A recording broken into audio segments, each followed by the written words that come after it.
E aí, tudo bem contigo, né? Professor Fabiano Pereira, mais uma vez por aqui, para a gente continuar o curso de Direito Administrativo. E nós estamos falando sobre administração pública direta e indireta. E na aula anterior, nós encerramos o nosso estudo sobre órgãos públicos. Bem, encerramos assim, né? Os aspectos teóricos, aquilo que você precisaria responder nas questões de prova. Mas vira e mexe eu vou estar falando, vou estar citando isso aqui, porque esse tópico é muito importante. Então, vira e mexe, eu vou estar fazendo alguma referência à expressão órgão público, à expressão desconcentração. Então, você não vai sentir saudade não, pode deixar, viu? E se você ainda não é inscrito ou inscrita no nosso canal, gente, ó, clica aqui, viu? É sério.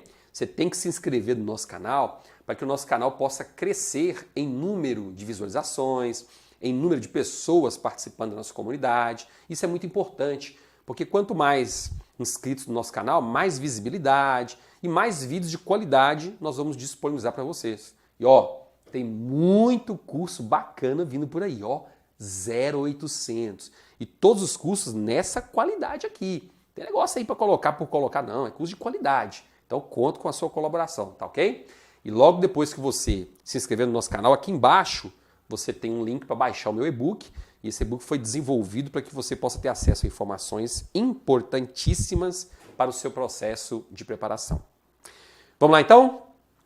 A partir de agora, nós vamos entrar num outro tópico. Nós até então falamos sobre desconcentração, órgãos públicos, classificação. Agora nós vamos entrar naquela outra vertente. Nós vamos entender um pouco mais sobre a expressão descentralização. Esse é o nosso objetivo a partir de agora. Vamos lá? Veja, primeiramente, eu quero que você entenda o seguinte. Eu quero que você entenda a diferença entre a palavrinha centralização e descentralização. Olha só, se uma coisa está centralizada, quer dizer, aquela pessoa faz tudo. É mais ou menos por aí. Aquela pessoa faz tudo. Está tudo centralizado nela. Só que chega um determinado momento que ela decide abrir mão de algumas atividades. Então ela fala, quer saber? Eu não vou mais me responsabilizar por tudo, cansei. Agora eu vou transferir algumas de minhas atividades para outras pessoas jurídicas. Ou seja, eu vou descentralizar muitas de minhas atribuições, muitas de minhas atividades. Então nós tínhamos inicialmente uma centralização, agora vamos descentralizar muitas dessas atividades. Ok? Entendeu aí o raciocínio? Então isso vai gerar a diferença entre centralização e descentralização. Por exemplo, num primeiro momento, a União era responsável pelas atividades de seguridade social. Ela fazia tudo. Então a atividade era centralizada. Só que num determinado momento, a União chegou à conclusão de que não seria mais interessante continuar se preocupando com seguridade social. Para quê? Aí a União foi lá e criou uma entidade chamada INSS, que é uma autarquia da administração pública indireta. E aí a União fez o seguinte, pegou aquelas atividades de seguridade social e transferiu para essa autarquia. Falou, INSS, agora é com você, tchau. Então a União, naquele caso, descentralizou as atividades. Tá ok? Então, muita atenção em relação à diferenciação dessas expressões, tá? Centralização e descentralização. Vou até pegar um slide aqui para trabalhar melhor esse tema com você. Eu acho que vai ficar mais fácil de entender. Se é que você não entendeu, mas como eu gosto das coisas muito bem explicadinhas, nos seus mínimos detalhes, eu vou explicar melhor para você aqui então, tá? Então vamos lá, vou explicar já agora essa diferença aqui, ó. Eu vou pular esse 4.1, depois eu volto nele. Vou explicar a diferença entre esses dois institutos aqui, ó. Descentralização administrativa por serviços outorgas e por delegação à colaboração. Veja só. Vou pegar outro exemplo aqui, tá falando da União, né? Vou pegar aqui um caso do município, acho que fica bem mais fácil você entender. Ó, aqui eu tenho um município. Município. Esse município hoje é responsável pela prestação de serviços públicos de transporte coletivo urbano. Nós estamos falando de um município pequeno, que tem lá 50 mil habitantes, pequeno. E esse município, ele chegou à seguinte conclusão. Nós mesmos vamos ficar responsável pelo transporte coletivo urbano aqui dentro da cidade. Nós mesmos, do município, vamos adquirir alguns ônibus e vamos transportar as pessoas cobrando pela passagem, né? Como assim acontece na maioria dos municípios. Aí, o prefeito chamou o secretário municipal de transporte e falou com ele, ó, vai lá adquirir uns ônibus para a gente começar a partir da semana que vem, assim, né? Começar, logo na sequência, a transportar passageiros, tá? Então você que é da Secretaria de Transporte vai ficar encarregado sobre esse serviço aí. Vai ficar encarregado dessa atividade aí, tá? Pois bem. Nesse caso, aquele serviço de transporte coletivo urbano continua sendo executado pelo próprio município. Mais precisamente por meio de uma secretaria. Então ali o que houve foi uma mera desconcentração. Porque um órgão público vai fazer aquilo. Ficou claro? Tranquilo até aí? Só que o município é responsável, porque a secretaria é um órgão público. E a Secretaria de Transporte, então, não tem personalidade jurídica. Tudo que acontecer, quem é o responsável? O município. Se o motorista do ônibus se envolve num acidente com outro carro particular, e o motorista do carro particular quer agora uma indenização pelos danos que ele sofreu, ele vai propor uma ação contra quem? Contra o município. O município está prestando serviço por meio de seus órgãos públicos. Ou melhor, por meio de um órgão público, que é a Secretaria de Transporte. Acabou. Mas às vezes o município toma a seguinte decisão. Ah, rapaz, quer saber? Nós não vamos mais ficar responsáveis por isso.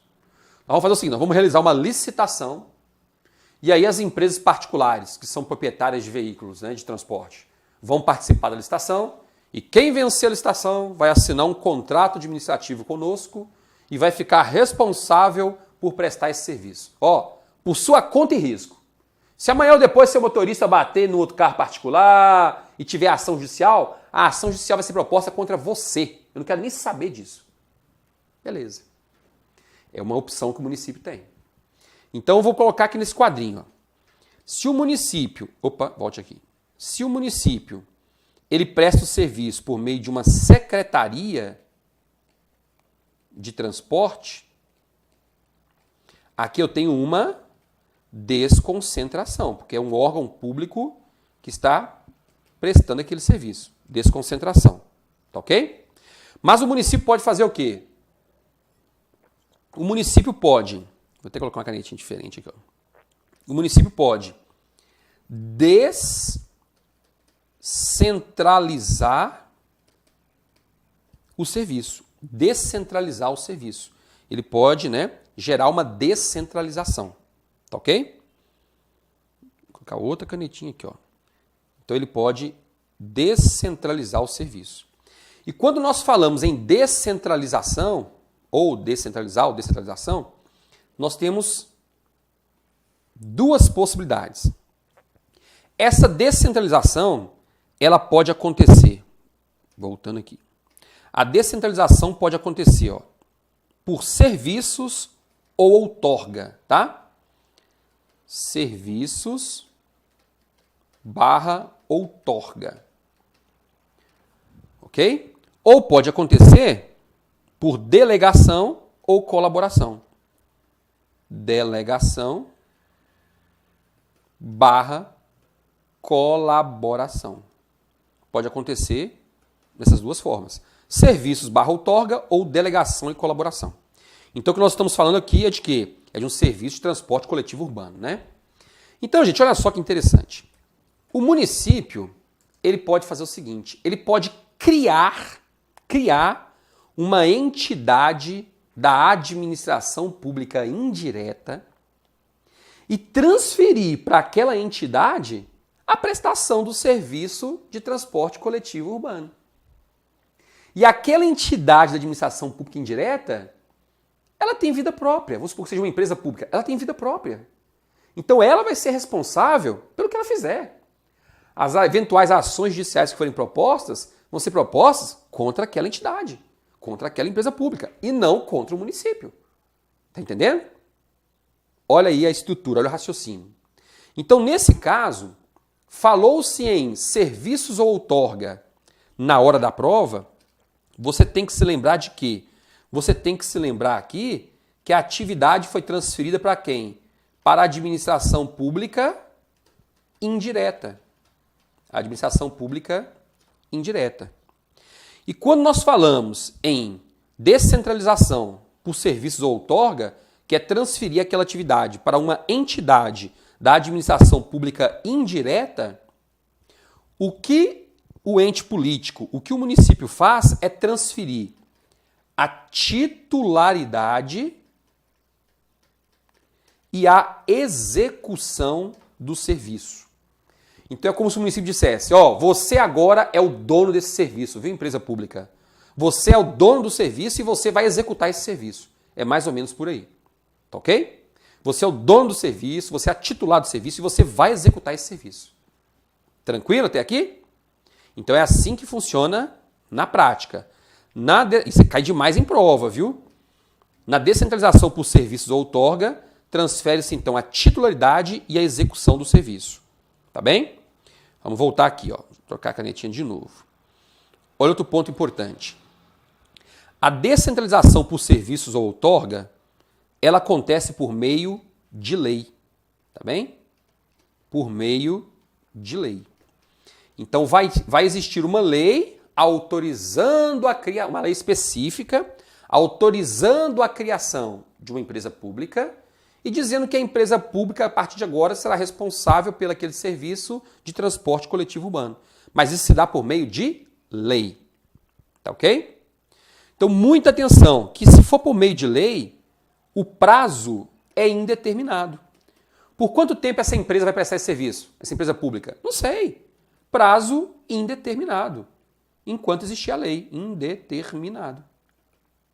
Tá certo? Então essas são as informações que você tem que gravar para responder as questões de prova sobre serviços ou outorga. Só que do outro lado, o município às vezes chegou à seguinte conclusão. Não, estou pensando aqui, não vamos criar entidade não. Não, de jeito nenhum. Eu quero ficar livre de tudo. De tudo.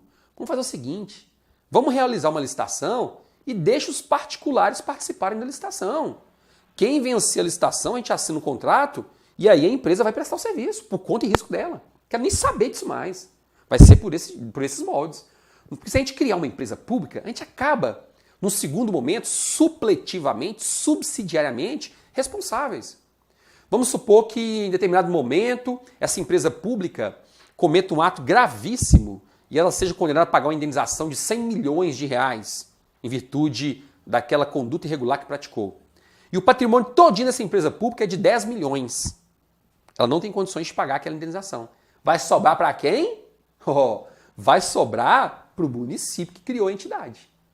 Mas é claro, somente supletivamente, subsidiariamente, somente depois de tentar de esgotar todos os meios de receber essa indenização da empresa pública é que se passa para o município. Agora, se for uma pessoa jurídica de direito privado, o município tem nada a ver com isso. Vai correr atrás lá do patrimônio dos sócios da empresa em si. O município tem nada a ver com isso. Por isso que o município fez uma licitação. E depois assinou um contrato administrativo. Ficou clara aí a diferença? Então, cuidado, tá? Então, vamos lá. Vamos voltar aqui. Então, aqui embaixo nós temos voltando aqui. Aqui embaixo nós temos a descentralização por delegação ou colaboração. Essa descentralização por delegação ou colaboração, ela vai acontecer na prática, né? Deixa eu trocar a caneta para ficar bonitinho, depois precisa lembrar, né? Aqui, ó. A descentralização por delegação ou colaboração vai ser feita para quem? Para particulares. Vão participar de uma licitação, depois vão assinar um contrato administrativo e vão prestar o serviço. Tá ok? Ponto importante para a prova. Na descentralização por delegação ou colaboração, a entidade da administração direta, o município nesse caso, transfere apenas a execução da atividade. Não transfere a titularidade, mas apenas a execução. Ou seja, o particular, você agora vai prestar esse serviço de transporte coletivo urbano, tá? Só que você não é o dono do serviço não, meu amigo. Você só vai fazer isso aí. Amanhã ou depois, se você começar a fazer coisa errada aí, eu vou simplesmente rescindir o contrato e tchau, eu assumo esse serviço de novo. Tá vendo o recado? É por aí. E como é que vai ser feito? Acabei de falar, né? Como é que vai ser feito essa delegação? Vai ser feita por meio de lei? Não. Vai ser feita por meio de um contrato administrativo. E por ser um contrato administrativo, eu já sei que o prazo é determinado. Se for por lei, é indeterminado. Se for por contrato, é determinado. Ficou claro para você? Ó, decidi detalhar isso aqui, porque, nossa, cai em prova demais.